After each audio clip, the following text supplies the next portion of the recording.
Well, hello everyone. Yes, it's me, Brian, TannerNomad.com. I am back, and I have an incredible video for you today. I had a chance to sit down with two legends of the gaming world, Ken and Roberta Williams. Hello. We chatted about their new game, Colossal Cave Adventure, and we also talked about some of their own adventures during the old days of Sierra. But before we get into any of that, I wanted to talk about the elephant in the room. Where have I been for the past 2 years? What have I been doing? Well, the answer is lots of things, and I'd like to share some of that with you now. So to begin with, in 2021, I wrote a book. It's been a lifelong dream of mine to do this. The funny thing is, I always thought I'd write it on a different topic, like maybe science fiction.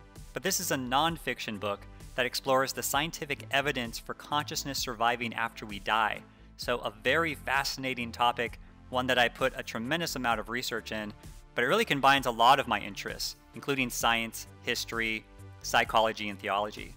So if you're interested in it, I'll put a link in the description. Almost immediately after publishing the book, I decided to start training for a half marathon. A colleague of mine at work said he was going to do this, and I thought it'd be a great idea to also train.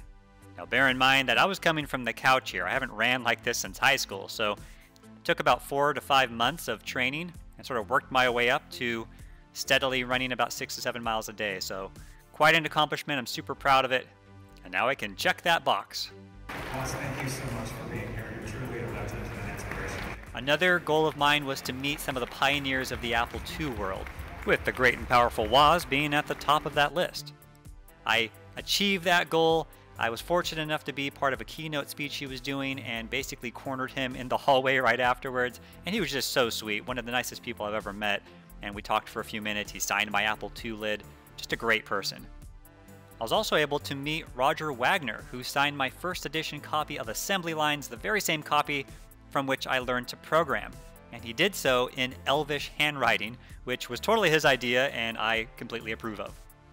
Now, as some of you know, Beagle Brothers is one of my all-time favorite software companies. They sold utilities for programmers back in the day, and everything was completely open source. They had an amazing sense of humor, and I have a kind of a weird connection with them. So around 1980, my dad built their office furniture when they were still operating out of their home. And a few years later, as they expanded, he designed and built their offices in Old Town San Diego. So what I decided to do was reach out to Bert and Sharon Kersey to see if they would have a reunion 40 years later. And they agreed, and it was amazing. I also got to meet Mr. William Shatner, who was actually a big influence on Steve Wozniak. In fact, during the development of the Apple II, he would watch Star Trek every night. I love my son's face in this picture. He's like, "That's not Grandpa. Santa?" So those are some of the things that have kept me busy. And that brings us to today's main attraction, which is the interview with Ken and Roberta Williams. Now they're both part of a new company, Cygnus Entertainment, and a brand new game, Colossal Cave, which is a reimagining of the classic adventure game from the 70s. So let's commence with the interview. Okay, everyone. Well, I am here with Ken and Roberta Williams, two icons of the gaming world. For any youngins in the crowd who are not familiar, they ran for a long time the biggest gaming company in the world and produced and published some of the most classic games ever made. So Ken, Roberta, thank you so much for taking the time out of your day to talk for a while. Thank you so much for having us. Yeah, thank you. So at the time of this interview, your new game, Colossal Cave, was just released hours ago.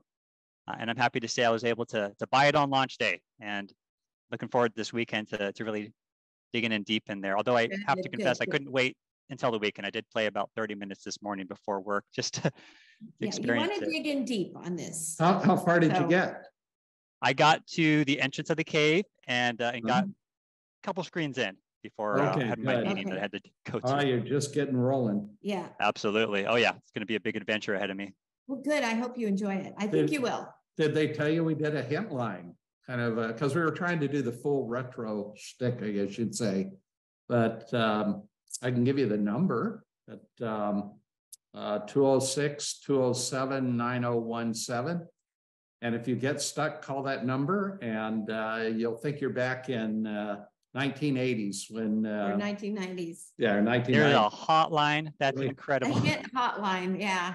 It's kind of funny. We did it just because there are far more efficient manners for delivering hints, but we wanted people to feel like we felt when we first played the game, there was no internet. There was nobody had ever done a hint line or anything. So Roberta and I were just stuck with going to dinner and spending a weekend, and we'd suddenly have an idea, what if we could do X to Y? And we'd come back and we'd try it.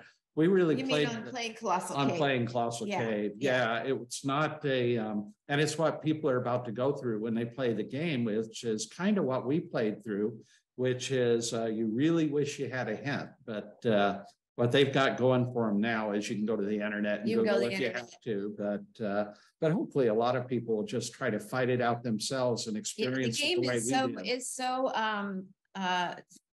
did. Oh gosh, what am I thinking? Challenging, No, hard. it's the exact original game. The gameplay is the same. We didn't change any of the gameplay itself. So you can literally go to the internet and find walkthroughs or hints for the game, and based upon the original game, and they still work. That's amazing. So you really stay true to the source material. We stayed true. That's what I was trying to think of.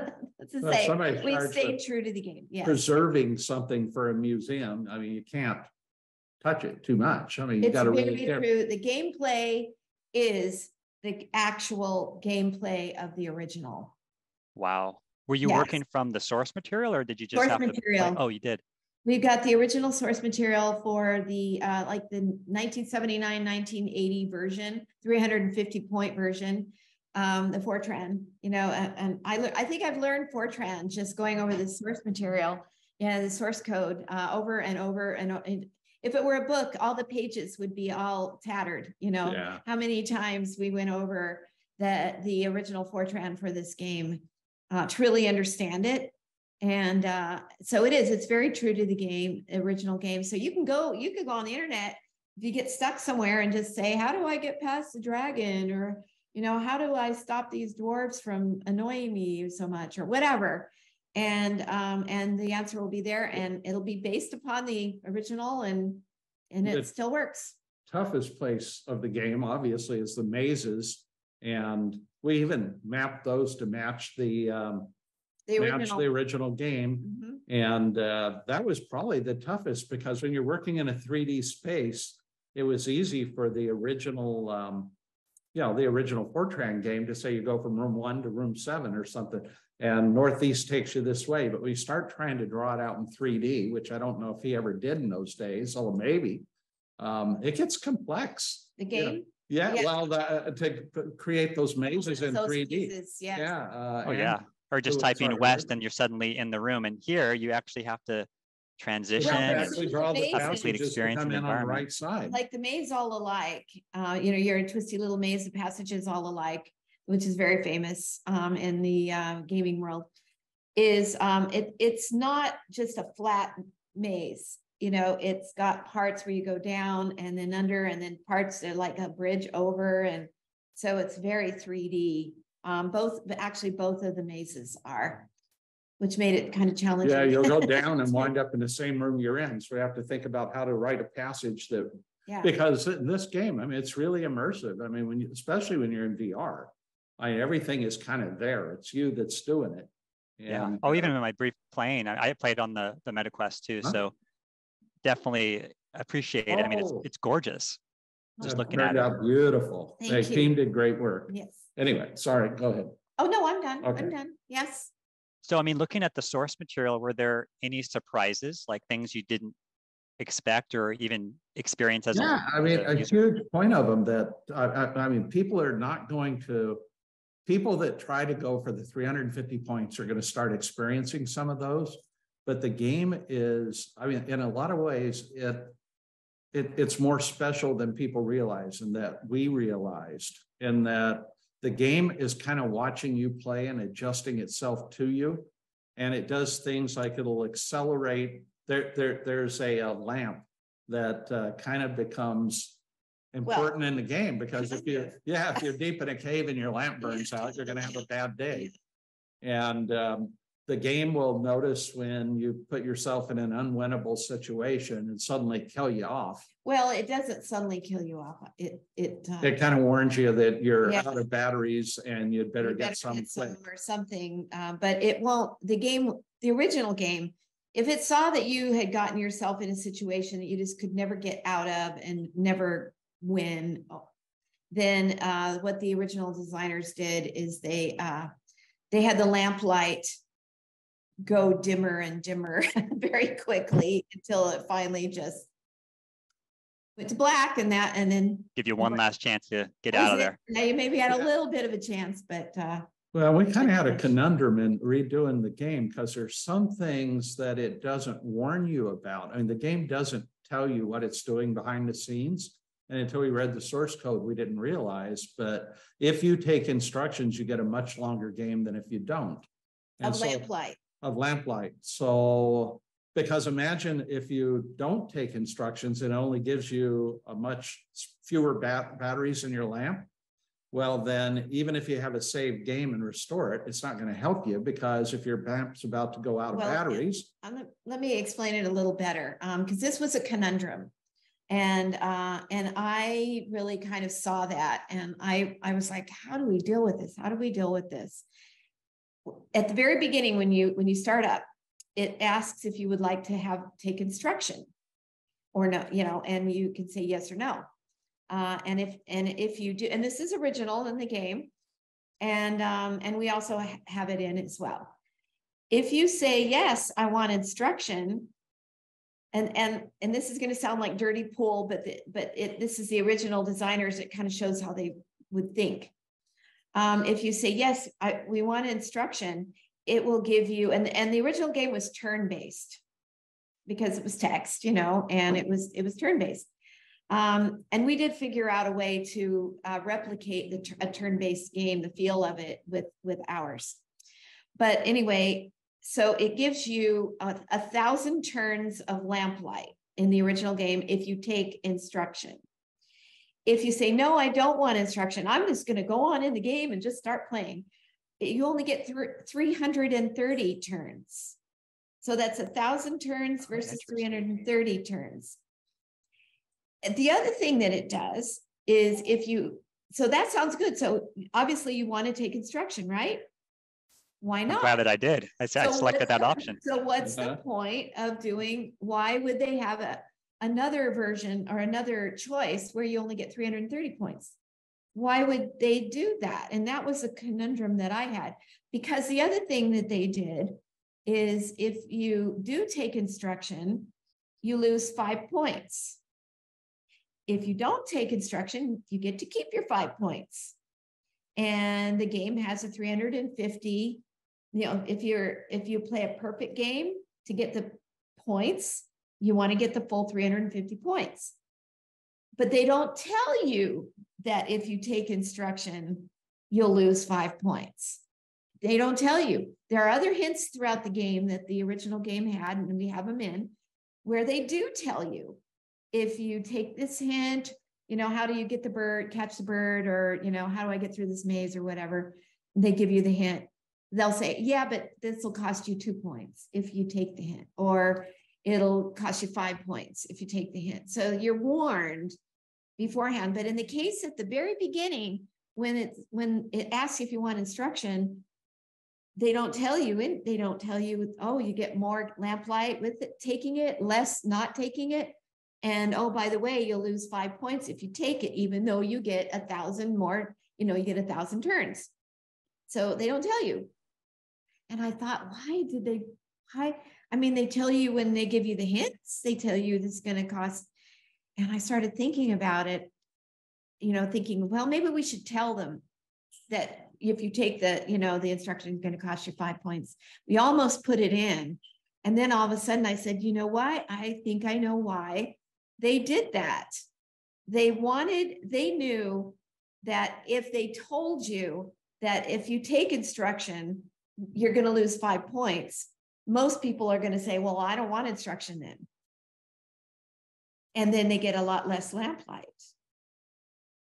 And so what they said was they wanted people, if you're going for the 350 points, you have to already know what you're doing, which means that you've played the game and you played it maybe multiple times. You've taken your notes, you've figured it all out.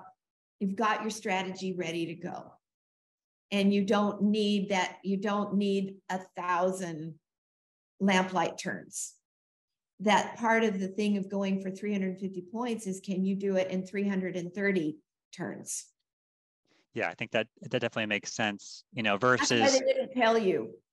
something else, like, yeah, rather than just, it's an option that's kind of arbitrary, and It if wasn't somebody that's just gun arbitrary at ho wants to go all. for it. Yeah, that's the kind of thing where we learned by the source. But even in that one, there was never really a good explanation. But I just figured it out because most people, if you first starting the game, will take instruction. Most people would. And I think that Crowther and Woods figured that most people would want instruction, so they'll automatically get the more lamplight turns. But Well, the decision that had to be made at some point is we decided we wanted to be like the curators in a museum that were bringing something historic into the museum. I mean, say you were charged with restoring the Mona Lisa or something. I mean, and you've got a painter that wants to fix some of the original mistakes that were made in the painting. Of course, if there were any, you don't want to do that. And we saw some places in the game where it was really tempted to going in and changing it, but that's not our job. What we wanted to do, if you're hanging the Mona Lisa, it's okay to put a different frame around it, to put different lights shining on it maybe, but you can't mess with what it is. And lately we've been talking to Don Woods, who was the original guy who wrote it. Well, no, actually the original was Will. Right, Crowther. but I think Crowder's the one that made the version Woods is the one who made the version everybody's focused on. Together with Crowther. No, Crowther wrote it first, and then 7 years later, Woods got involved and kind of added he added the scoring system. He added a lot of the puzzles. He did it with Crowther's permission. He did it with Crowther's permission. They communicated together. But the Crowther Woods version is the one that Microsoft and Apple shipped that really is the biggie. Right. And when you talk to Woods, you kind of get why the game is the way it is. I mean, we've been impressed. I mean, he's a really analytical guy. Oh, and boy, does he remember. And boy, does he remember every detail. Our game, and he goes, well, you did a really good job here and really good job there, but you kind of missed this one. You didn't quite understand, why we were doing what we did. And it's very deep. It's a complex game. At first, it seems easy. You might have thought it felt easy at what you played so far. And it starts out easy. You feel, I'm just exploring, I get to go through and grab my supplies, head in the cave. I grab them, they go in my inventory, and I go on my way. This is easy. I use the keys for, whatever, and then you go in but when you go down to the deeper level, that's when the game and you didn't get to the deeper level yet. When you get to the deeper level, that's when the game really even starts. Where he is now, the cobble crawl is it's difficult. I mean, it's almost like a little maze. You got to kind of. That's exactly where I just entered that. I designed that maze. And there's something hidden in there you got to find, but it's not easy to find. So it's it's easy-ish. It's easy-ish. Yeah. Well, one new feature that I saw right off the bat was that before you even start the game, it asks you, do you want to play with, kind of de facto standard controls or Roberta's preferred controls? Which of course I went to that. Good. Now it's not standard though. It's not standard. And so some people don't like that. But for me, playing the game with the standard or more the classic control, it was more sick-inducing a little bit. And I really thought about how to try to mitigate that a little bit that's why we call it comfort, because to me, it's more comfortable. But you have to, it's different, so you have to. I'll give it a shot. I mean, so far, realize that, try it, see what you like. Locomotion on your left hand, all locomotion, and control, and the right-hand control is gameplay. And so you get used to the fact you're moving with your left fingers and buttons and joystick and even arm movement, not your head. You can look around all you want. That's not going to stop anything, but it's all on one left hand, and then right hand is all the gameplay in communication with the game. So if you remember that, you get used to it. It's really actually pretty simple. Yeah, I mean, it already is just accessing the inventory, adjusting my movement. Yeah. You pick it up pretty quickly. Yeah. Well, and what else can we tell you? What else can we tell you? Yeah, so I mean, I'm Colossal Cave. definitely looking forward to diving in deeper. And of course, if I get stuck, I got the hotline now. That's great to know. You do. Or you Back can in the day with my King's Quest, I would have the little hint book. You remember those? Yes. And you had to have I think it was the red colored lens. And I just the hidden talked to the text. guys about doing a hint book for this game. Yeah, we think we And might do that. although we won't sell it, I'm trying to think if I want to print text upside down or how I want to do it so that people that download the PDF don't see all the hints at once. We want to, so I've got people working on that now. But you know, like I said, you can go to the internet. You can go to the internet. Yeah, I mean, that's true. like I said, we stayed really true to the game. So, I mean, there was a few little things, but basically, you can find the answer on the internet. Well, it's surprising to hear that, you know, when you were looking at the source code, you discovered that there was actual like early AI, right? It tries to understand the player. Oh, yeah. Their movement.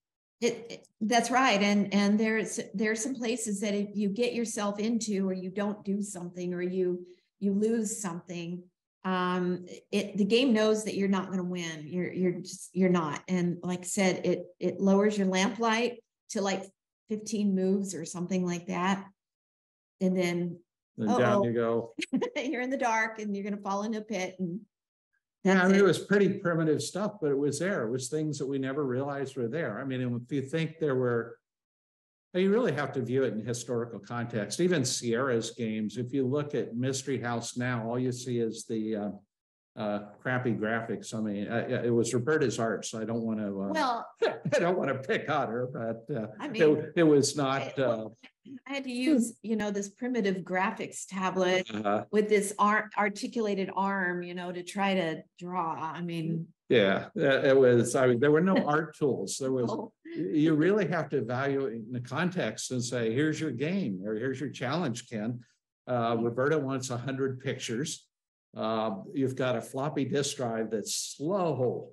In fact, when we started it, all I had was a cassette tape drive. You had to load the program off a cassette tape.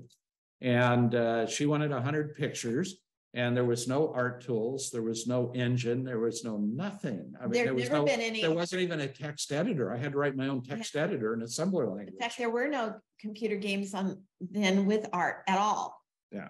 So everything in those, I mean, Sierra's history, when people look at our old games and when they get into retro, they have to put themselves in a frame of mind to say, what were people dealing with at that time?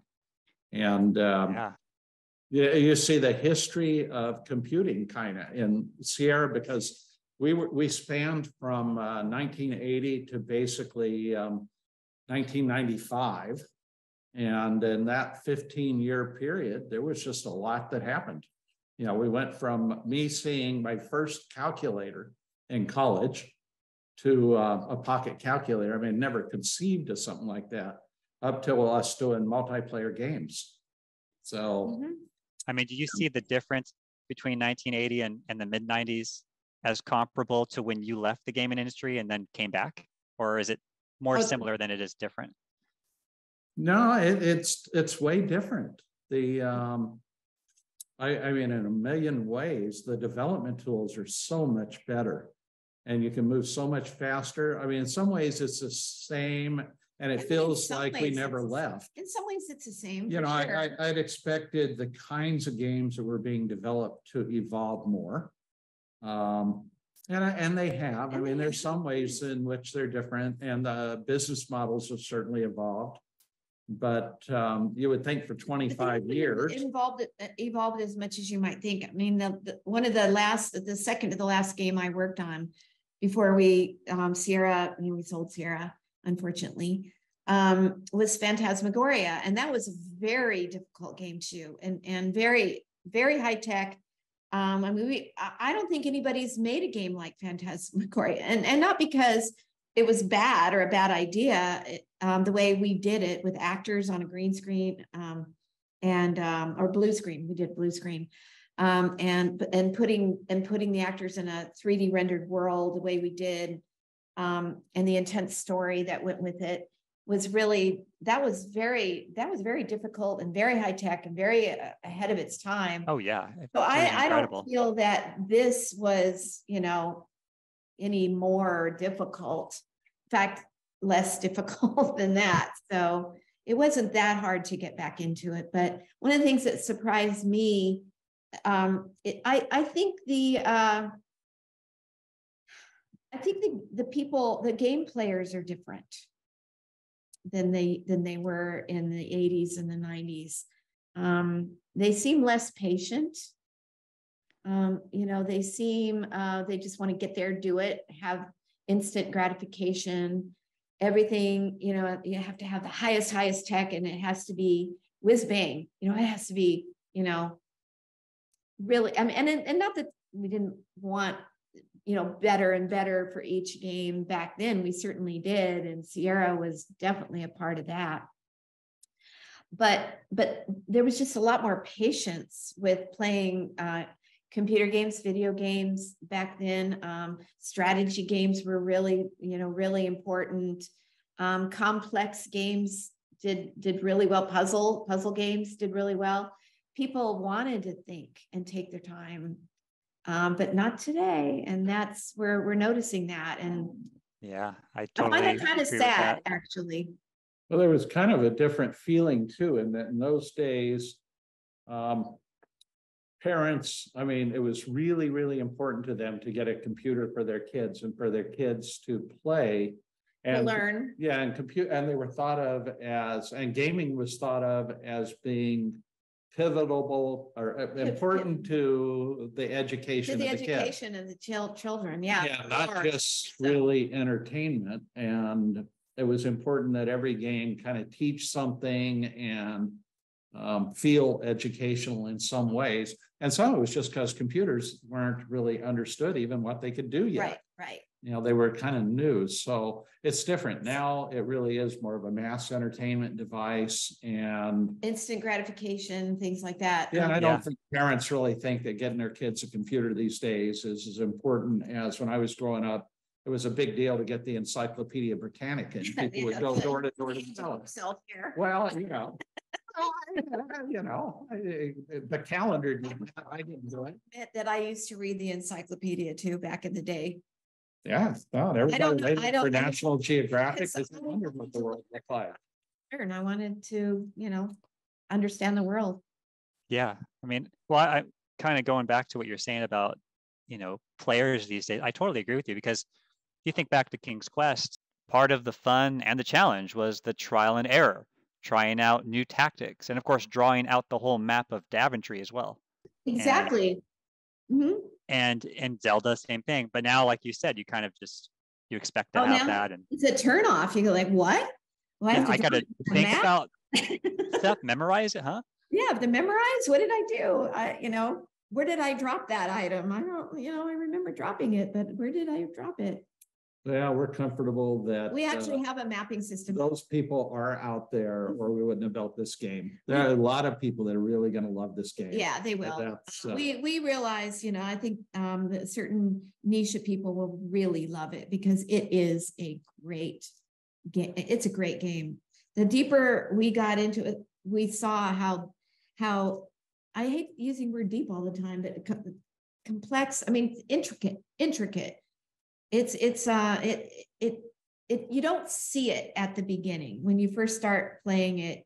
You have to get pretty deep into it, and you begin to see all the intricacies and the strategy. There's so many different ways of playing it.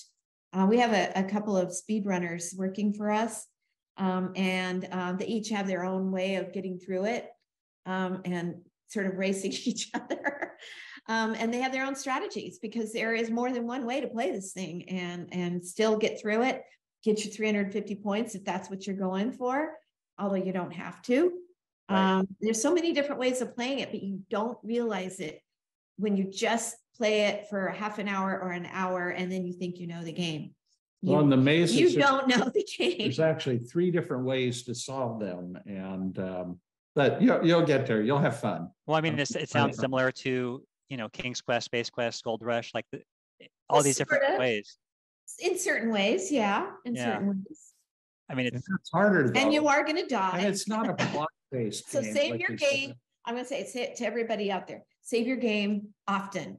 And especially save your game. We have a lot of save game options. So you can save your game every 5 minutes if you want to. And it's not a problem.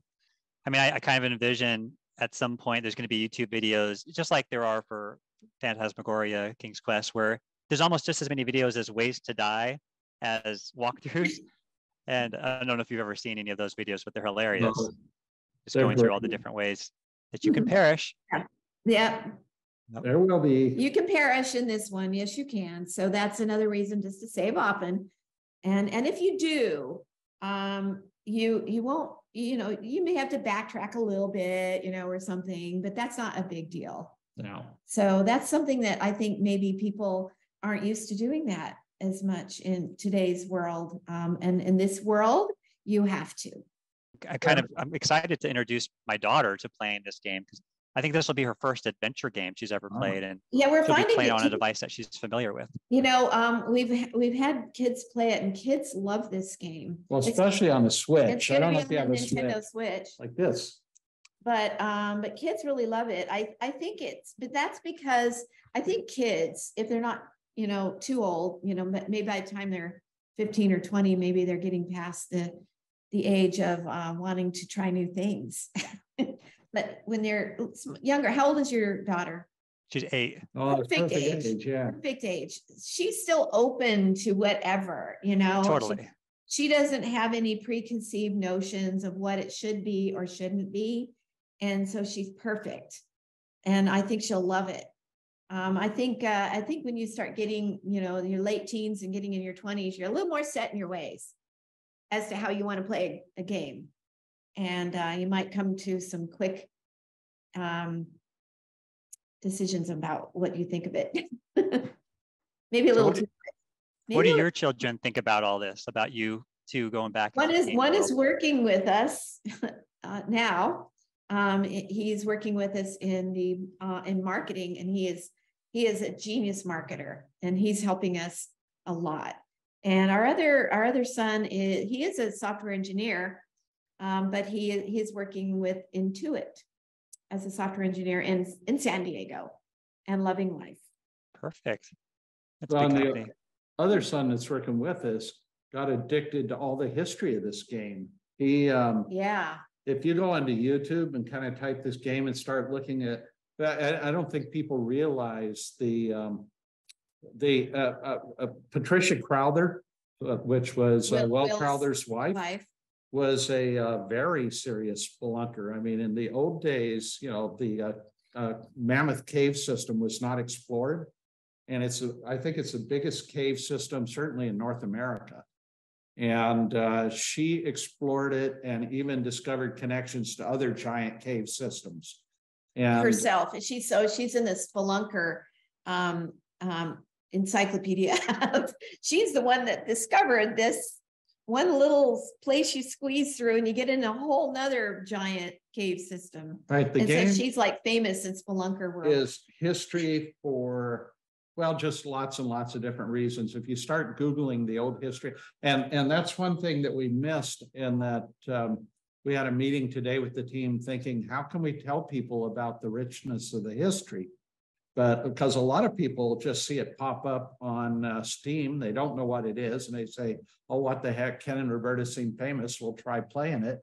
And they don't even know that it's a 50-year-old game. And Right. I think we need to somehow convey that to people. And we haven't quite figured out how to do that. So that'll be the next Well, just to thing we manage do. expectations too. The gaming mechanics will be quite different from, I think, other modern games. What they are. Oh, absolutely, way different. That- But if you know that it's an old game, And old doesn't mean it's a bad game. That's very important. You don't have to tell me that. To understand. Big retro gamer. Because a design is a design. It's like a script. If you have a script for a movie, let's say that was in, I don't know, back in the 30s, and it was the 1930s. We're close to the 30s and the 20s. That's true. 2030 will be coming. That's scary to think about. I know, isn't it? But let's say back in the 1930s, you had a script for a movie, and it was a beautiful script, a really great script, beautifully written, really interesting. The movie was big. Everybody loved it. Can you take that script and do it again in today's world? The same basic story, but different actors, and obviously better camera work and special effects and maybe make some minor adjustments here and there to account for being more, modern. Can you do that and it's still good? Would it be just as good, the story, the script? I think so. And that's what we have here is the design of the game is very similar to a script. And it's the same script, and it's an excellent script. I can tell you that it's intricate, it's beautiful, it's beautifully written, it's still really good. You just have to understand it. We made one other text game into a graphic game. Do you know what it is? What's that? He probably does. It's okay. It's okay. We did do that once. Yeah, you can't tell your daughter. Back in the day, we got Oh, yes, I do know the game. we got an adventure game, and it was actually fun. It was a fun as a text game. It was fun and it was funny. That game is a collector's item. Now we're talking. Yeah, right. Softcore adventure. Yeah. But that became the very first Leisure Suit Larry in the Land of the Lounge Lizards. That very first one is the exact same design script as soft porn. Although I don't remember, was Ken sent me that Same line? as- Was that in the text game or was that added in the graphic That game? would be in the graphic game. Okay, Allo added that. It's it's the same puzzles. It's the same game. Al just took it and took that script, that game script, just like we took the game script of Colossal Cave, and he just added the graphics and a character, and he added some of his own jokes and things like that. But it's the same game. So I never even thought of it that way, but you're totally right. This is your second text adaptation. Yeah. Second text adaptation. And hopefully this will have the same success. Maybe we'll do a third and we'll add characters to Colossal Cave. Well, we have characters.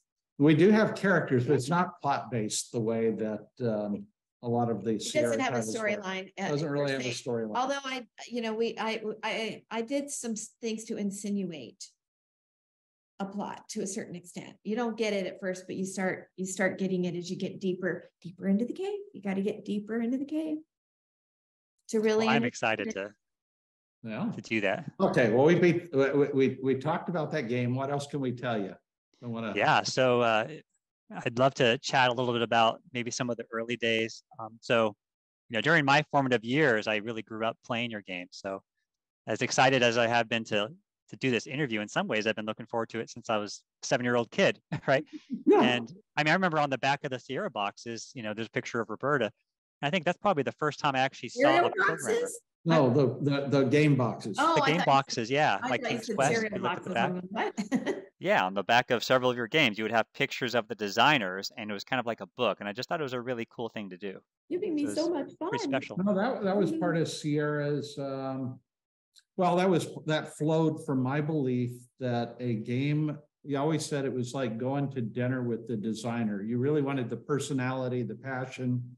The biggest thing I looked for in bringing in a new designer was something they were super passionate about, where you could go to lunch with them. They start talking about, like when Corey and Lori were talking about the Culls doing Quest for Glory. They would go to these festivals and dress up like the characters, and they were like just the Renaissance festivals they had in those days. and or Jem Walls was just blatantly a cop. I mean, everybody that designed it, and Al Lowe is just naturally funny. You can't do anything with Al Lowe and not be laughing. Hilarious, yes. Yeah, he's a character. So what were you both doing? Let's say if we go back to like 1979 before Mystery House, what were you both doing for careers? What were we doing? Yeah. Or then? Yeah, back then. Oh, before we did this? Yeah. He was working as a programmer he was always hopping around to different jobs, but his last one was informatics. Yeah, I mean, what worked for Sierra was my background, because I did a lot of direct marketing stuff. I actually worked for a mortuary that did direct mail. I mean, they've turned it into quite a business. And I worked for Fredericks of Hollywood, and I worked for Children's Hospital. Well, then I worked on other sides with children, because I was kind of the an expert on big IBM mainframe computers in LA at the time when those were real popular. There was no such thing as an Amazon data center yet. So everybody had their own big computer rooms, and I was kind of the guru on that. And so I was working for everybody, but I was able to get direct marketing experience. And then I worked with a company called Financial Decision Systems doing tax returns. And I wound up spending time with General Motors doing their tax return, and invented a system that was like spreadsheets. When I first saw the earliest spreadsheet was a product called VisiCalc that was it became Excel. Well, actually, it wasn't. It didn't become Excel. Microsoft beat them at It their became game. Lotus 1, 2, 3, and then Excel. Yeah, it became Lotus 1, 2, 3, and then Excel. But before that, there was the spreadsheet system that I built for large corporations to do their tax returns. So when Sierra started, I already had technical expertise. I had direct mail expertise.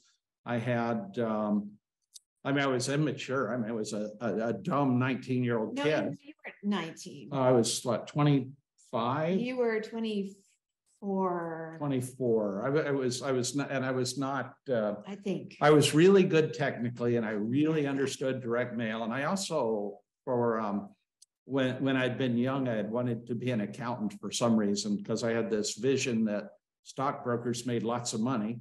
So I wound up studying for the CPA exam, even though I was a dumb 12-year-old kid and couldn't possibly have become a CPA. But it helped when it came time to start to Sierra, because these core business skills, at least I had an awareness of.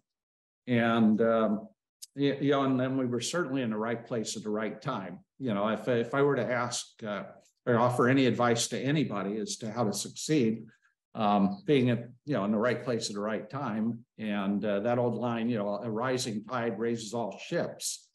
And we were there with the right talents at the right time. Roberta was you can tell it, yeah. She had her own programming experience. Yeah, I not like him by any means. I had taken some college classes in COBOL, and so I had a job doing COBOL programming for a food company in the Los Angeles area, working on their accounting system, which is definitely not anything that I'm good at or should have been doing, and I didn't enjoy it, and so that didn't last very long. But I also had computer operation experience with IBM mainframe 360 mainframes for corporations. And so I had a couple of jobs operating the IBM mainframes, one for a junior college and one for the County of Los Angeles for a while. Wow. Yeah. You both had early programming experience then. When it was very uncommon. But mostly him. Mostly from Ken. Well, Because I always wondered about that, Ken. I worked at that helped us was that I worked in compiler development for one company. I worked for a company called Burroughs, and then at Financial Decisions, we were building compilers. And Sierra actually started while she was playing games and playing adventure. I was working on a Fortran compiler. And I thought that because Bill Gates had kind of done, well, they were marketing BASIC, and it was selling pretty well. And I said, well, gosh, if people are buying BASIC for the TRS-80, then I bought a TRS-80 and I said I should put up Fortran, and then I could compete with Microsoft. And But I talked him out of but it. then she talked me out of it. And Good. He did a game instead. Instead, we became this little piddly game company instead of we would have been Microsoft. Yeah, but I could have took those guys. You know, so I didn't really have all the expertise that he had, like programming and stuff. But what I did have was imagination. Yeah. You know, I have a very strong creative gene, apparently, that I inherited, luckily, very strong creatively, and a huge imagination. And so even though I didn't go to learn that, it just seems to be sort of natural, but it did fit with Obviously, it's what we very good pairing. What, yeah. Ken, I did want to ask you, back, I mean, if we take a look back in 1980, 81, there weren't a lot of Apple II games with very detailed graphics. Right. And I remember I was reading an interview with Warren Schwader, who I think was one of your first employees. Yep. And he was saying, like, during the development of Threshold, he was asked about some of the big influencers for him. And he mentioned folks like Bill Budge and Nasser Jabeli, and your name came up. And he said that he learned more in 2 weeks from you than the years prior to that. So I was wondering, like, how did you learn Apple II graphics and assembly language within the Apple II before there was any books on it, right? Because this is before assembly line. No, in fact, I wound up writing the book on Apple II graphics. I think it's still even on Amazon of all these days. But how did you learn it? Well, you did learn assembly language before. Yeah, I already knew assembly language from a prior life. Right. And yeah, although when you say assembly language, they weren't even assemblers. That's what I mean. You have to create your own. Yeah, I had to create your own. engine. I mean, it was really, but I'm not really a hardware guy, so it. Right. You were programming in assembly. I was a geek. I mean, there's every kid today, or a lot of them, grow up as kind of geeks. I was ahead of my time in geekdom or something, because I was fascinated by computers. I thought that. I thought they were going to change the world. And so when I saw my very first one, I saw the vision of what they were going to become. And I grew up kind of in a poor neighborhood. And it was one of those things where you just said, my kids are not going to grow up like this. I'm going to find a way to beat the system and actually get a real good paying job. And not live in this neighborhood when I grow up. Live in a better neighborhood. Live in a better neighborhood. She lived in a good neighborhood. That's part of why I wanted to hang out with her. She actually had a car, I think, didn't you? Or well, later, after I met you. I know. Yeah. Later. You both got married very young. Yeah. In fact, I remember reading you celebrated a pretty big milestone, 50th anniversary. Yeah. November 4th. At 18 and 19 years old. We're like the only people who celebrate 50th anniversary that could still walk without a walker. Well, I remember the date, November 4th, because my wife and I also were married on November 4th. We just celebrated our 10th anniversary. Congratulations. Oh. How long have you been married? Yeah, 10 years. 10 years. 10 years. 10 years. This last November. You're young to have been married 10 years. You got married young. Yeah. I wish I could say I did it on purpose, November 4th. Like, we had a King's Quest theme wedding and Daventry and stuff. But it was a total coincidence. But yeah, it worked. Yeah, because we got married 4 days after I turned 18. Is that right? 5 days. Wow. You were 18 and I was 19. So I'm a year older than you. We've been hanging out for a while before. Yeah, we dated for a year before that. So we were like teenage and lovers. And my parents didn't think it'd work at all, but it did. It did. It's still here. It sure did. Yeah. What do you attribute to that success? 50 years. I'm very patient. Fair enough. Okay, she disagrees. Oh, Roberta, I think Roberta has something to say. Yeah, I mean, I think we had good parents, and I certainly grew up in a very traditional home. My parents stayed together.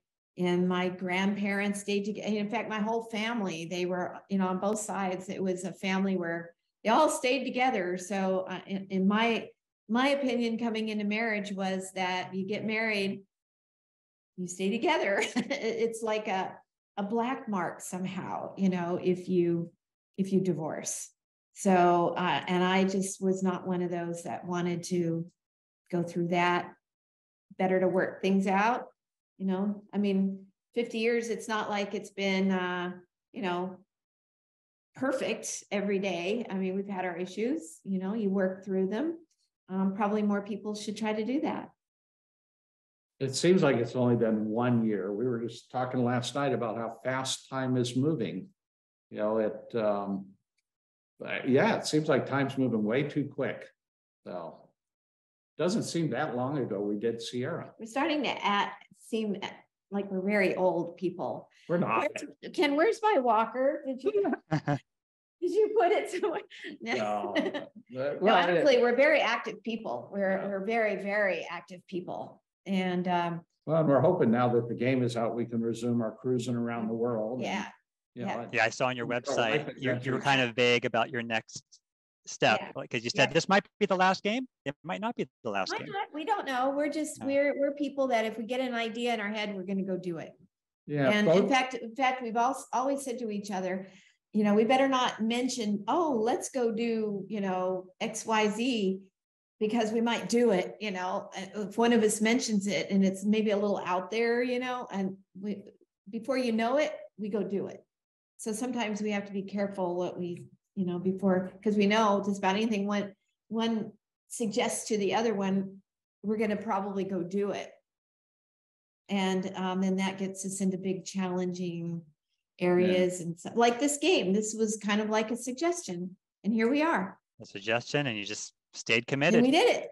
You saw it through.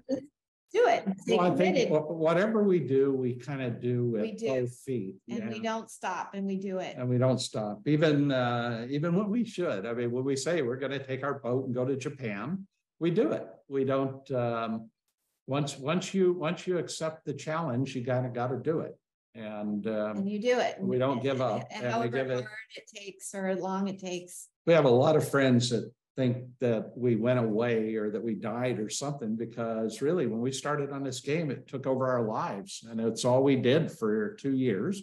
And now, now we're going to we don't know what we're going to do. Something will inspire us and we'll go do that.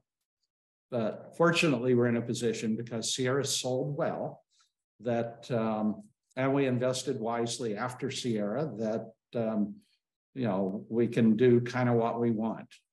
And so it's whatever we decide we want to do, we'll do it. Well, you absolutely both deserve that. So I'm excited for you, whatever that's going to be, whatever next adventure. Yeah, you'll probably know same time as us. Yeah. You mentioned Japan too. So back in the mid 80s, you went to Japan and ended up getting some of the games from Game Arts, Dexter, Sylphied, which are also classic games. Love those games. Was that the original intention on that trip, or was it to do something else?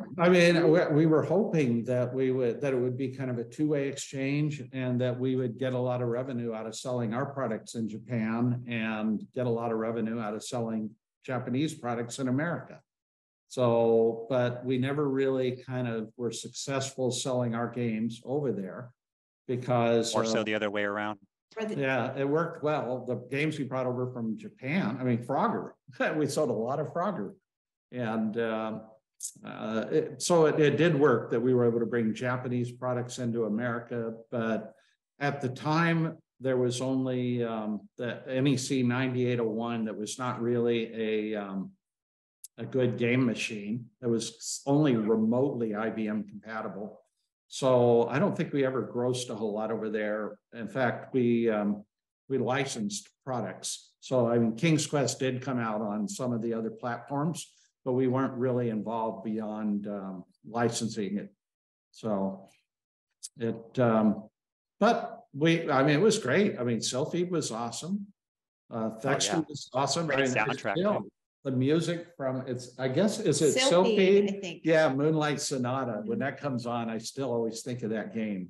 So. Oh yeah, that's at the intro of Dexter. They play Moonlight Sonata. Was it? Oh, Oh, that was, okay. Takes you right back to Yeah, playing that Transformer. that was great. So, oh, this is Keely. This is Keely, by the way. Well, hello. We have another one over there, but she's Looks not very coming. comfortable. Yeah, she's not really a gamer. Anyway, I gotta go soon. So the team is beckoning me. What else can I tell you while we're doing this? Well, last really, questions? I'll just say again, thank you so much for Okay. everything you've contributed. I mean, I pretty much, it helped me to learn to read and write playing King's Quest, which I think you've probably heard before. Oh, we've heard that a lot. But it's just funny. I remember playing that game. I'm a 7-year-old asking my mom, "Hey, what's that word? What's a chamber pot?" You know, I had to look that one up too, to make sure, that that's what I thought it was. We can do this again at some point. If you think of more questions, just let me know. You know where to find Let me. us know what you think of the game when you finally get deep Yeah. I into it. absolutely will. Yep. I'll send you the recording I've got of this and talk to you soon. Yeah, it was our All pleasure. right.